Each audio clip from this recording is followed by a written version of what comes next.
ውድ ቻናላችን ቤተሰቦች እንኳን ወደ ቻናላችን በደህና መጣችሁ። አሁንም ሊቨርፑልን በተመለከቱ ዘገባዎች ተመልሼ መጥቻለሁ። በዛት የምንመለከታቸው አሊሰን ቤከር ከጁቬንቱስ ጋር ከስምምነት ላይ ደርሷል እየተባለ ይገኛል። በተጨማሪም ማይከል ኦዌን ለሞሐመድ ሳላህ ተተኪ ይሆናል ብለው ያሰበውን ተጫዋችም ተናግሯል። እንደዚሁም ደግሞ 6 የሚደርሱ ተጫዋቾች በዛሬው የልምምድ ፕሮግራም ላይ እንዳልተገኙ እየተዘገበ ይገኛል። ዳርዊን ኑኔዝንም የተመለከተም ዘገባም ይኖረናል። እስከ መጨረሻው ደቂቃ ድረስም አብራችሁ ቆይታችሁ እነዚህን ዘገባዎች እንድትከታተሉት በአክብሮት እጠይቃለሁ። ያላችሁን ሀሳብ አስተያየት እንዳለ ኮሜንት ሴክሽን ላይ በመጻፍ እንድታሳውቁኝ፣ ሰብስክራይብ፣ ላይክ፣ ሼር እያደረጋችሁም የቻናሉ ቤተሰብ እንድትሆኑ በአክብሮት እጋብዛለሁ። አሁን በቀጥታ ወደ ዘገባዎች የምናመራ ይሆናል። አብራችሁን ቆዩ። በመጀመሪያ የምንመለከተው ዳርዊን ኑኔዝን የተመለከተውን ዘገባ ይሆናል። በዛሬው ዕለት በወጡት መረጃዎች መሰረት ዳርዊን ኑኔዝ ከአል ሂላል ጋር ለመለያየት ከስምምነት ላይ እንደደረሱ እየተዘገበ ይገኛል። እንደሚታወቀው ዳርዊን ኑኔዝ ባለፈው የክረምት የዝውውር መስኮት ነበረ ከሊቨርፑል በ46 ሚሊዮን ፓውንድ በሚጠጋ ገንዘብ አል ሂላልን መቀላቀል የቻለው። ነገር ግን ወደዛም ካቀና በኋላ በአል ሂላል ቤትም ያን ያህል ጥሩ የሚባል እንቅስቃሴን እንዳላደረገም ነው የተዘገበ የሚገኘው። ደጋፊዎቹም ተጫዋቹ እንዲለቅላቸው እንደሚፈልጉም እየተነገረ ይገኛል። አል ሂላሎችም እንግዲህ በጃንዋሪ ዝውውር መስኮት ካሪም ቤንዜማን ማስፈረማቸውን ተከትሎ ከሳውዲ ፕሮ ሊግ ከሚሳተፈው ስኳዳቸው ውስጥ አስወጥቶት ነበር። ከዛ ጊዜ ጀምሮ እንግዲህ በሳውዲ ፕሮ ሊግ ምንም አይነት ጨዋታ ማድረግም አልቻለም። ለዛም ነው እንግዲህ አሁን ላይ ከአል ሂላል ጋር በክረምቱ የዝውውር መስኮት ለመለያየት ከስምምነት ላይ የደረሱት እየተባለ ይገኛል። ይህ ተጫዋች እንግዲህ በአል ሂላል ቤት በሳምንት 400,000 ፓውንድ አካባቢ የሚጠጋ ገንዘብ ነበር የሚያገኘው። ነገር ግን ደግሞ የመጮሻ እድል ባለማግኘቱ ምክንያት በክረምቱ ከክለቡ የሚለቅ ይሆናል። በቀጣይ ወዴት ሊያቀና ይችላል የሚለው ነገር እስካሁን ድረስ አልተረጋገጠም። ነገር ግን ወደ አውሮፓ የሚመለስበት እድል እንዳለው ነው እየተዘገበ የሚገኘው። ዳርዊን ኑኔዝ ወደ ሊቨርፑል ሲመጣ በጣም ትልቅ ተስፋ ተጥሎበት ነበረ የመጣው። እንደዚሁም ሊቨርፑሎች ለዚህ ተጫዋች ለቤኔፊካ 86 ሚሊዮን ፓውንድም ከፍለው ነበረ ያዘዋወሩት።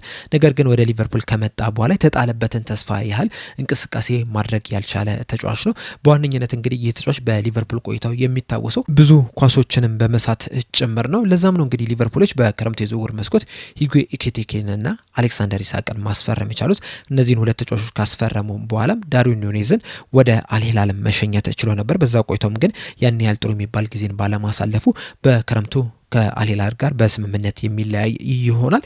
በመቀጠልም የምንመለከተው በዛሬው ዕለት በነበረው የልምምድ ፕሮግራም ላይ 6 የሚደርሱ ተጫዋቾች እንዳልተገኙ ነው እየተዘገበ የሚገኘው። ስካይ ስፖርት ይዞት በወጣው መረጃ መሰረት አሊሰን ቤከር፣ ማማርዳሽቪሊ፣ አሌክሳንደር ኢሳቅ፣ ሞሐመድ ሳላህ፣ ኢብራሂማ ኮናቴ እንደዚሁም ደግሞ ፍሎሪያን ቪርትስም በዛሬው ዕለት በነበረው የልምምድ ፕሮግራም ላይ እንዳልተገኙ እየተነገረ ይገኛል። በእርግጥ ኢብራሂማ ኮናቴና ፍሎሪያን ቪርትስ በግላቸው ልምምድ ሲሰሩ ነበር። ነገር ግን ከቡድኑ ጋር በተደረገው የልምምድ ፕሮግራም ላይ ግን እንዳልተሳተፉ ነው እየተነገረ የሚገኘው። ለምንድን ነው በግላቸው ልምምድ እየሰሩ ያሉት? ለምንስ ከቡድኑ ጋር አብረው ልምምድ አልሰሩም ለሚሉት ጥያቄዎች ግን እስካሁን ድረስ ማብራሪያ እንዳልተሰጠ ነው እየተነገረ የሚገኘው። ምናልባትም እንግዲህ ከነገ በስቲያ በሚኖራቸው ጋዜጣዊ መግለጫ ላይ አሰልጣኝ አርሱት በዚህ ዙሪያ እንግዲህ የሚሰጡትን አስተያየት አብረን የምንሰማ ይሆናል። በመቀጠል የምንመለከተው ማይከል ኦዌን የሰጠውን አስተያየት ይሆናል። ይህ የቀድሞ የሊቨርፑል እንደዚሁም ደግሞ የማንቸስተር ዩናይትድ ተጫዋች የሆነው ማይከል ኦዌን ለሞሐመድ ሳላህ ተተኪ ይሆናል ብሎ ያሰበውን ተጫዋች ተናግሯል። ይህም ለሞሐመድ ሳላህ ተተኪ ይሆናል ብሎ ያሰበው ተጫዋች የዌስትሃም ዩናይትዱ ጃረድ ቦወን ነው። ማይከል ኦዌን አያይዞ በሰጠው አስተያየት ሞሐመድ ሳላህን መተካት በጣም አስቸጋሪ ነው። ነገር ግን ደግሞ በዚህ ሰዓት ላይ ካሉ ተጫዋቾች መካከል ሞሐመድ ሳላህን በጥሩ ሁኔታ ይተኳል ብዬ የማስበው የዌስትሃም ዩናይትዱ ጃረድ ቦወን ነው። በእርግጥ ይህንን ስል የዌስትሃም ደጋፊዎች ደስተኛ ላይሆኑ ይችላሉ።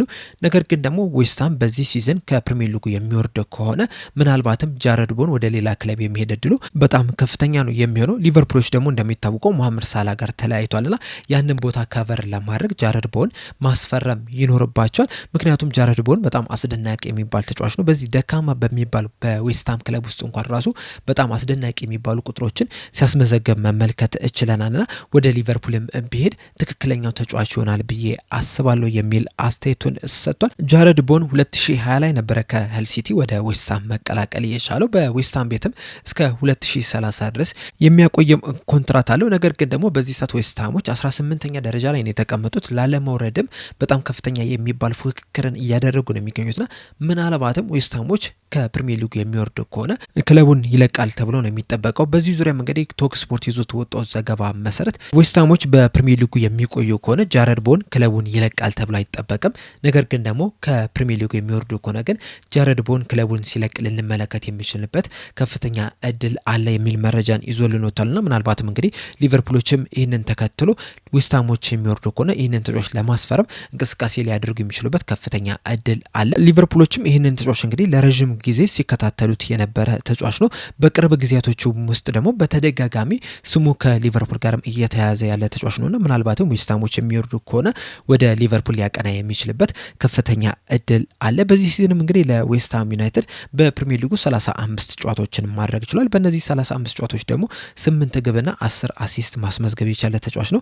በአጠቃላይም በዚህ ሲዝን 39 ጨዋታዎች ላይ መሳተፍ ሲችል 10 ጎሎችንና 11 አሲስቶችን ማስመዝገብ የቻለ ተጫዋች ነው። በአጠቃላይ በ39 ጨዋታ 21 የግብ አስተዋጽኦ ማድረግ ችሏል። በተለይ ደግሞ በጣም ደካማ በሚባለው በዌስትሃም ቡድን ውስጥ እንደዚህ አይነት እንቅስቃሴን እንደዚህ አይነት ተጽዕኖን መፍጠሩ በጣም አስገራሚ የሚባል ነውና ምናልባትም ሊቨርፑሎች ከዚህ ተጫዋች ትልቅ ግልጋሎትን ሊያገኙ የሚችሉበት እድል አለ። ነገር ግን ደግሞ ጃረድ ቦወን 29 ዓመቱ ላይ መድረሱን ተከትሎ ምናልባትም ሊቨርፑሎች ላያስፈርሙት የሚችሉበት እድልም እንዳለም ነው እየተነገረ የሚገኘው። በእናንተ ሀሳብ ይህ ተጫዋች ወደ ሊቨርፑል ይመጣል ብላችሁ ታስባላችሁ? እንደዚሁስ ለሊቨርፑልስ ምን ያህል ግልጋሎት ይሰጣል ብላችሁ ትጠብቃላችሁ? ሀሳብ አስተያየታችሁ እንዳለ ኮሜንት ሴክሽን ላይ በመጻፍ አሳውቁኝ።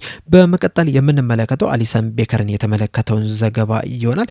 ጋዜጠኛው ኒኮላ ሽራብ ይዞት በወጣው ዘገባ መሰረት አሊሰን ቤከር ከጁቬንቱስ ጋር ከስምምነት ላይ እንደደረሰ እየተናገረ ይገኛል። ይህም ስምምነት ደግሞ እስከ 2029 ድረስ የሚያቆየው ኮንትራት ነው። በአመትም 5 ሚሊዮን ዩሮም ለማግኘትም ከስምምነት ላይ ደርሰዋል እያለን ይገኛል። እንደሚታወቀው እንግዲህ ላለፉት ጥቂት ሳምንታት ጁቬንቱሶች አሊሰን ቤከርን ማስፈረም እንደሚፈልጉ ሲነገር ነበረ። እንደዚሁም ደግሞ ከጥቂት ሳምንት በፊትም ለአሊሰን ቤከር የ3 ዓመት ኮንትራትም እንዳቀረቡለትም ሲነገር ነበረ። ሁለቱ ቋሚ ሲሆን አንደኛው ደግሞ እየታየ የሚጨመር ኮንትራትም እንደሆነም ሲነገር ነበረ። አሊሰን ቤከርም ወደ ጁቬንቱስ ለማቅናትም ክፍት እንደሆነ ለመዘዋወርም እንደሚፈልግም ሲነገር ነበር። አሁን ላይ ደግሞ ከጁቬንቱስ ጋር ከስምምነት ላይ እንደደረሰም ነው እየተነገረ የሚገኘው።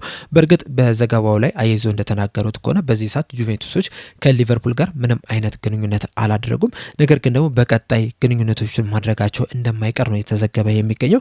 እንደዚሁም ደግሞ የሊቨርፑሎችም በዚህ ተጫዋች ላይ ያላቸው አቋም እስካሁን ድረስ ግልጽ እንዳልሆነም ነው እየተነገረ የሚገኘው። እንደሚታወቀው ደግሞ በቅርቡ ነው ሊቨርፑሎች የዚህን ተጫዋች ተጨማሪ 1 ዓመት የማቆየት መብታቸውን አክቲቬት ያደረጉትና እስከ 2027 ድረስ በሊቨርፑል እንዲቆይ ያደረጉት እና ከዚህ በኋላም እንግዲህ የጁቬንቱሶች ይህንን ተጫዋች የማስፈረም ፍላጎት ብቻም ሳይሆን ሊቨርፑሎች ይህንን ተጫዋች የመልቀቅ ፍላጎት አላቸው ወይ የሚለው ራሱ በጣም ትልቅ ጥያቄ ነው። በተለይ ደግሞ የአሊሰን ቤከርን ብቃት ሁላችንም እናውቃለን። እንደዚሁም ደግሞ ማማርዳሽቪሊም የተጠበቀበትን ያህል እንቅስቃሴን በዚህ ሲዝን ሲያደርግ አልተመለከትነውም እና ሊቨርፑሎች እንግዲህ ለአሊሰን ቤከር ተተኪ ሳያዘጋጁ ተጫዋቹን ለመልቀቅ ፈቃደኛ ይሆናሉ ተብሎ አይጠበቅም። እንደዚሁም ደግሞ በክረምቱ የዝውውር መስኮትም የተለያዩ ቦታዎችን ለማጠናከር እንቅስቃሴ ያደርጋሉ ተብሎ ይጠበቃልና አሊሰን ቤከርንም በመሸጥ ደግሞ ሌላ ጫና ውስጥ መግባት ይፈልጋሉ ተብሎ አይጠበቅም። በእነዚህ ምክንያቶች ምናልባትም ሊቨርፑሎች አሊሰን ቤከርን ላይሸጡ የሚችሉበት ከፍተኛ እድል አለ።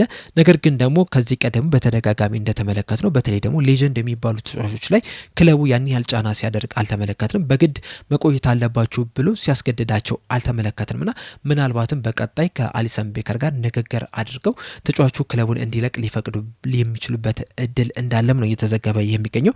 ያም ብቻም ሳይሆን ደግሞ የአሊሰን ቤከርንን ብቃት ስንመለከተው በተለይ ደግሞ ኳስ የማዳን ብቃቱን ስንመለከት ከአመት ዓመት እየቀነሰ እየመጣ ነው የሚገኘውና ምናልባትም ዲክላይን ላይም ስለሆነ ሊቨርፑሎች አሊሰን ቤከርን ለመልቀቅ ፈቃደኛ ሊሆኑ የሚችሉበት እድል አለ። በተለይ ደግሞ ከ2021-22 ጀምሮ ያለውን ስታት ስንመለከት ኳስ የማዳን ንጽጻሪውን ስንመለከት 2021-22 የውድድር ዘመን ላይ 76% ኳስ የማዳን ንጽጻሪ ነበረው።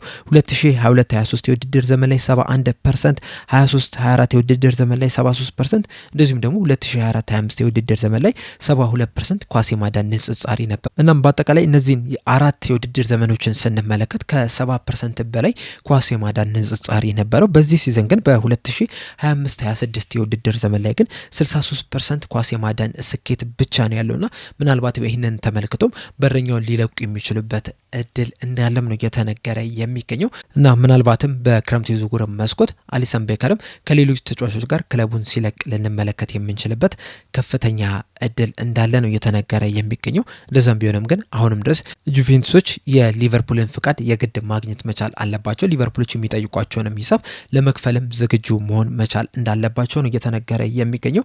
በዚህ ዜና ዙሪያስ ያላችሁ ሀሳብ ምንድነው? በአሊሰን ቤከር ቆይታ ዙሪያስ ያላችሁ አስተያየት ምንድነው? ሀሳብ አስተያየታችሁን እንዳለ ኮሜንት ሴክሽን ላይ በመጻፍ አሳውቁኝ። ለአሁን ግን እኔ እዚህ ላይ አበቃው። እስከ መጨረሻው ደቂቃ ድረስ ስለተከታተላችሁኝ ከልብ አመሰግናለሁ። በቀጣይ በሌላ እስከምንገናኝ ድረስ ሰብስክራይብ፣ ላይክ፣ ሼር ማድረግ እንዳትረሱ። ቸር ያቆየን።